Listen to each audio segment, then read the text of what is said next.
بسم اللہ الرحمن الرحیم۔ وما اور نہیں کان ہے لمؤمن مومن کے لیے ان یقتل یہ کہ وہ قتل کرے مؤمنن کسی مومن کو الا خطأ مگر انجانے سے، نادانی میں، مگر بھول کر، ومن اور جو کوئی قاتل مار ڈالے مؤمنن مومن کو خطأن یعنی کہ انجانے میں، فتحریر تو آزاد کرنا ہے، رقبتن ایک گردن، مؤمنات مسلمان ایک غلام مسلمان آزاد کرنا ہے، یا لونڈی غلام مسلمان آزاد کرنی ہے، ودیتن اور خون بہا ہے، دیت ہے، مسلمتن جو سونپی ہوئی ہے، الی اہلہ اس کے گھر والوں کی طرف، الا مگر ان یصدقوا یہ کہ وہ خیرات کر دیں گے، کہ وہ معاف کر دیں، فإن کان من قوم پس اگر ہو من قوم ایسی قوم میں سے، عدوٍ دشمن، لکم تمہارے لیے، واہوا اور وہ مومن ہو، فتحریر پس آزاد کرنا ہے، رقبتن مؤمنتن ایک مسلمان غلام، وَإِن كَانَ مِن قَوْمٍ اور اگر ہو من قوم بینکم تمہارے درمیان کے لوگوں میں، وبینہم اور ان کے درمیان، میثاق کوئی پختہ وعدہ ہو، ففدیۃ پس فدیہ ہے، مسلمتن سونپا ہوا ہے، الی اہلہ اس کے اہل کی طرف، وتحریر اور آزاد کرنا ہے، رقبتن ایک گردن، مؤمنہ ایک مسلمان کو، لونڈی یا غلام کو آزاد کرنا ہے، فمن لم پس جو کوئی لم یجد نہ پائے، فصیام پس روزے رکھے، شہرین 2 مہینے، متتابعین پے در پہ، ٹھیک ہے، متواتر روزے رکھے، توبۃ من اللہ یہ اللہ کی طرف سے توبہ قبول کرنے کے لیے کفارہ ہے، وکان اللہ اور ہے اللہ علیمن جاننے والا، حکیمن حکمت والا۔ تو دیکھیے اس آیت میں کیا بتایا جا رہا ہے کہ کسی مومن کو دوسرے مومن کا قتل کرنا جو ہے وہ جائز نہیں ہے، مگر اگر غلطی سے ہو جائے تو یہ اور بات ہے۔ جو شخص کسی مسلمان کو بلا ارادہ مار ڈالے اس پر ایک مسلمان غلام کو آزاد کرنا ہے اور اس کے مقتول کے عزیزوں کو دیت دینا ہے۔ ہاں یہ اور بات ہے کہ یہ لوگ اگر بطور صدقہ اسے معاف کر دیں، اگر مقتول تمہارے دشمن قوم کا ہو اور ہو وہ مسلمان ہے، وہ دشمن قوم کا لیکن وہ مسلمان ہے، تو صرف ایک مومن غلام آزاد کرنا لازمی ہے، اور اگر مقتول اسی قوم سے ہو جس میں تم نے عہد و پیمان کر رکھا ہے کہ تم جنگ نہیں کرو گے، تو اب یہاں پر دیت لازم ہے جو اس کے کنبے والوں کو دی جائے گی، اور ایک مسلمان غلام آزاد کرنا بھی ضروری ہے۔ پھر جو کوئی کیا ہے جو نہ پائے اس کے ذمے، یعنی جس کے ذمے جو نہیں پاتا کسی غلام کو، مسلمان غلام کو، تو اب اس پر ہے کہ 2 مہینے کے مسلسل روزے رکھے، تو یہ اللہ سے بخشش کروانے کے لیے جو ہے یہ اللہ تعالیٰ نے کفارہ لکھ رکھا ہے، اور اللہ کیا ہے، جاننے والا اور حکمت والا ہے۔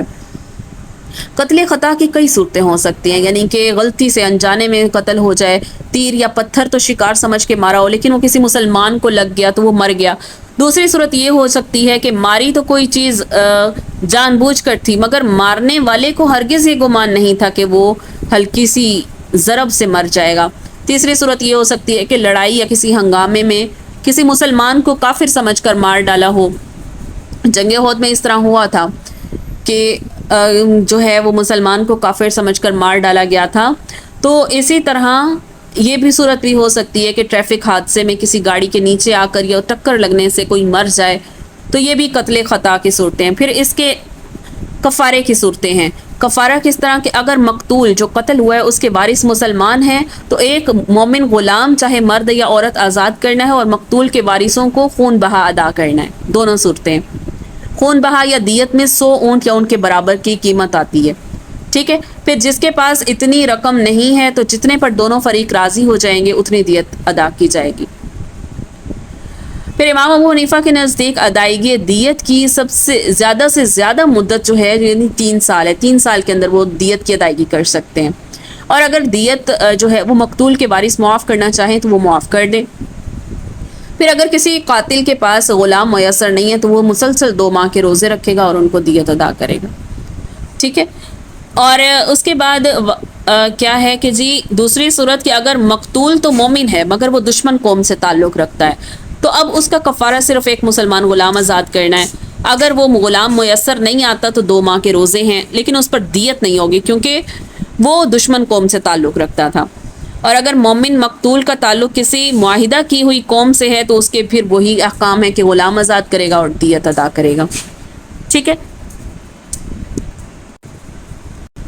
وَمَن يَقْتُلْ اور جو کوئی قتل کر دے مؤمناً مومن کو مسلمان مومن کو متعمداً جان بوجھ کر فجزاؤہ تو اس کی جزا جہنم ہے خالداً ہمیشہ رہے گا فیہا اس میں وغضب اور غضب ہے اللہ کا علیہ اس پر ولعنہ اور لعنت ہے اس کی وأعد لہ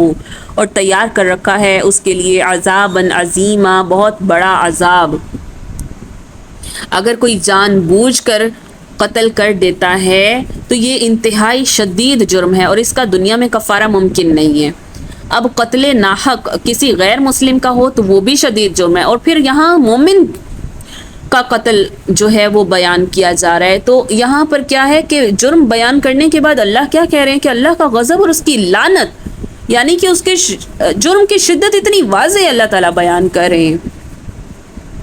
اور اللہ تعالیٰ نے کیا کہا کہ اس کے لیے لعنت ہے اس پر اور اللہ کا غضب ہوگا اور اس کے لیے سخت عذاب اللہ تعالیٰ نے تیار کیا ہوا ہے. پھر اگلی آیت دیکھیے یا ایھا الذین آمنو اے لوگو جو ایمان لائے ہو اذا ضربتم جس وقت تم چلو فی سبیل اللہ اللہ کی راہ میں فتبینوا تو پس تحقیق کر لو ولا تقولوا اور مت کہو لمن اس کے لیے القا جو ڈالے الیکم تمہاری طرف سلام علیکم لست مؤمنا کہ یہ مومن نہیں ہے تب تغونا چاہتے ہو تم عرض الحیات الدنیا دنیا کی زندگی کا سامان فعند اللہ مگر اللہ کے پاس مغانم غنیمتیں ہیں کثیرہ بہت ساری کذالک اسی طرح کون تم تھے تم من قبل اس سے پہلے فمنا پس احسان کیا اللہ نے علیکم تمہارے اوپر فتبینوا پس کیا کر لو تم تحقیق کر لیا کرو ان اللہ بے شک اللہ تعالی کانا ہے بما تعملون جو تم عمل کرتے ہو خبیرہ خبردار ہے اسے جاننے والا ہے. یعنی جنگ کے دوران قتل خطا کے متعلق احکام بیان ہوئے ہیں. شروع اسلام میں اگر کیا ہوتا تھا مسلمان بھی اپنا ایمان چھپاتے تھے اور مسلمان جب مسلمان سے ملتا تو اس کی پہچان یہ ہوتی کہ وہ اسے السلام علیکم کہتا. ٹھیک ہے. تو اب کیا کہا جا رہا ہے کہ عرب کے نو مسلم اور کافروں کے درمیان لباس زبان کا تو کوئی نمایاں فرق نہیں تھا تو مسلمان کی پہچان ہی اس طرح تھی کہ وہ ایک دوسرے کو السلام علیکم کہہ کر وہ پہچانتے تھے کہ یہ مسلمان ہے. لیکن کافروں سے لڑائی کے دوران پیچیدگی پیش آ جاتی کہ جس قوم پر مسلمان حملہ آور ہوتے ان میں سے اگر کوئی شخص السلام علیکم یا لا الہ الا اللہ کہنے لگتا تو جس سے مسلمانوں کو یہ شک ہوتا کہ یہ مسلمان نہیں ہے یہ صرف اپنی جان بچانے کے لیے کلمہ زبان سے ادا کر رہا ہے تو وہ اپنے اسی گمان کی بنا پر اسے قتل کر دیتے اور اس کا مال لوٹ لیتے. تو وہی کہا جا رہا ہے کہ سیدنا ابن عباس رضی اللہ عنہ کہتے ہیں کہ ایک شخص تھوڑی سی بکریاں لیے ہوئے مسلمانوں کو ملا اور السلام علیکم کہا تو مسلمانوں نے اسے بہانہ خور سمجھ کر مار ڈالا اور اس کی بکریاں سمیٹ لیں تو اسامہ بن زید نے اسے قتل کر دیا. اس وقت اللہ تعالیٰ نے یہ آیت اتاری کہ تم لوگ چاہتے ہو دنیاوی سامان دنیا کے مال چاہتے ہو لیکن اللہ کے پاس جو غنیمتیں ہیں وہ اس سے بہت زیادہ ہیں. اگر تمہارے سامنے کوئی اعتراف کر لے کہ وہ ایمان لایا ہے یا اگر وہ زبان سے کوئی ایسے کلمات کہہ دے کہ جس سے ظاہر ہو کہ یہ مسلمان ہیں تو اس وقت کیا کہا جائے گا کہ تم اس کے دل کا حال نہیں جانتے کیا پتہ اللہ نے اسے ہدایت کی توفیق دے دی ہو تو اس کے اوپر تمہاری تلوار نہیں اٹھنی چاہیے.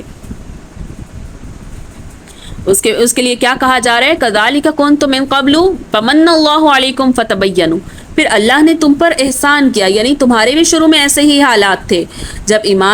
اسلام آیا تھا تو اس وقت تمہارے بھی یہی حالات تھے کہ تم بھی جان بچانے کے لیے اپنے آپ کو جو ہے مسلمان ظاہر نہیں کرتے تھے اور تم کیا کرتے تھے السلام علیکم کہہ کر ایک دوسرے کو پہچانتے تھے یعنی تمہارے اوپر بھی پہلے یہی حالات تھے. تو اب اگر تمہارے سامنے اگر ایسا کوئی واقعہ پیش آتا ہے تو پہلے اس کی تحقیق کرو. اگر کوئی شخص تمہیں لگتا ہے کہ وہ جھوٹ بول رہا ہے تو اس کی تحقیق کرو. قتل کرنے سے پہلے اس کی تحقیق کرو کہیں ایسا نہ ہو کہ ایک بے گناہ مومن تمہارے ہاتھ سے مارا جائے یعنی کافر کو چھوڑ کر تم مومن کی جان لے لو تو اس کا تو اس سے بڑا جرم ہے. تو اس لیے مسلمانوں کو کیا کہا جا رہا ہے کہ پہلے تحقیق اس کے بعد اپنا ہتھیار اٹھائے.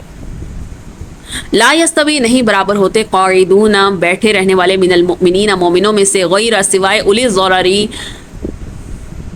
کس کے صاحبان ضرر کے والمجاہدون اور جہاد کرنے والوں کو فی سبیل اللہ اللہ کی راہ میں بھی اموالہم اپنے مالوں سے وانفسہم اور اپنی جانوں کے. کیا کہا جا رہا ہے کہ جو مسلمان گھروں میں بیٹھے رہتے ہیں اور لڑنے سے جی چراتے ہیں اور کوئی عذر بھی نہیں رکھتے، اور وہ لوگ جو اللہ کی راہ میں اپنا مال اور جان دے کر لوٹاتے ہیں اور لڑتے ہیں، اور کیا ہے، کیا بات ہوئی، لا یستوی کہ وہ برابر نہیں ہو سکتے. فضل اللہ بزرگی دی، فضیلت دی اللہ نے مجاہدین مجاہد جہاد کرنے والوں کو بھی اموالہم کے مالوں کے ساتھ، وانفسہم اور اپنی جانوں کے ساتھ، علی القاعدین بیٹھے رہنے والوں پر درجہ درجے میں فضیلت دی اللہ تعالیٰ نے. وکلن اور ہر ایک کو وعد اللہ اللہ نے وعدہ دیا حسنا اچھا وعدہ. تو کیا کہا جا رہا ہے کہ اس آیت کے شان نزول میں آتا ہے کہ جب یہ آیت اتری لا یستوی القاعدون من المؤمنین، تو رسول اللہ صلی اللہ علیہ وسلم نے زید بن ثابت کو بلایا تو انہوں نے یہ آیت لکھی. اتنے میں ابن مکتوم رضی اللہ عنہ آئے اور شکوہ کیا میں تو اندھا ہوں، میرا کیا قصور ہے. تو اس وقت اللہ تعالیٰ نے غیر اولی الضرر کے الفاظ نازل فرمائے. تو اللہ تعالیٰ نے سیدنا عبداللہ بن مکتوم کے عذر کو قبول فرما لیا، لیکن اس رخصت کے باوجود ان میں اتنا جہاد کا جذبہ تھا کہ وہ نابینا ہونے کے باوجود بھی اپنے آپ کو مشقت میں ڈال کر، مشقت اٹھا کر کئی غزوات میں شریک ہوئے. تو سیدنا ابن عباس رضی اللہ عنہ فرماتے ہیں کہ اس آیت کا مطلب یہ ہے کہ جو مسلمان جنگ بدر میں شریک ہوئے اور جو نہیں ہوئے یہ دونوں برابر نہیں ہو سکتے، کیونکہ اللہ تعالیٰ ظاہر کر رہے ہیں، کیا بیان کر رہے ہیں کہ بیٹھے رہنے والوں پر جو ہے ان سے زیادہ درجہ ان کا ہے جو اللہ کی راہ میں اپنے جان اور مال سے لڑتے ہیں، یہ دونوں برابر نہیں ہو سکتے. اللہ نے ان کے درجات میں فضیلت عطا کی ہے. وفضل اللہ اور کیا ہے، اللہ نے فضیلت دی ہے مجاہدین جہاد کرنے والوں کو، علی القاعدین بیٹھے رہنے والوں پر، اجر عظیمہ ان پر بڑا کیا ہے، انہیں بڑی فضیلت دی ہے. درجات درجے ہیں، منہ اپنی طرف سے، وہ مغفرت اور بخشش ہے، وہ رحمہ اور رحمت ہے، وقان اللہ اور ہے اللہ غفور الرحیم بخشنے والا مہربان ہے. یعنی اللہ تو ہے ہی درجات، یعنی مومنین کے درجات ہیں، جہاد کرنے والوں کے جو درجات ہیں وہ اللہ نے کیا کیے ہیں، کسی کے زیادہ کسی کے کم، مغفرت کسی کے زیادہ کسی کی کم، کسی پر رحمت زیادہ کسی پر کم، یعنی جس سے اللہ تعالیٰ زیادہ کام لے لے اس کے اسی حساب سے درجات ہیں. تو اللہ تعالیٰ کیا ہے، بخشنے والا ہے اور مہربان ہے. سبحانک اللہم و بحمدک نشہد ان لا الہ الا انت نستغفرک و نتوب الیک. السلام علیکم ورحمۃ اللہ وبرکاتہ.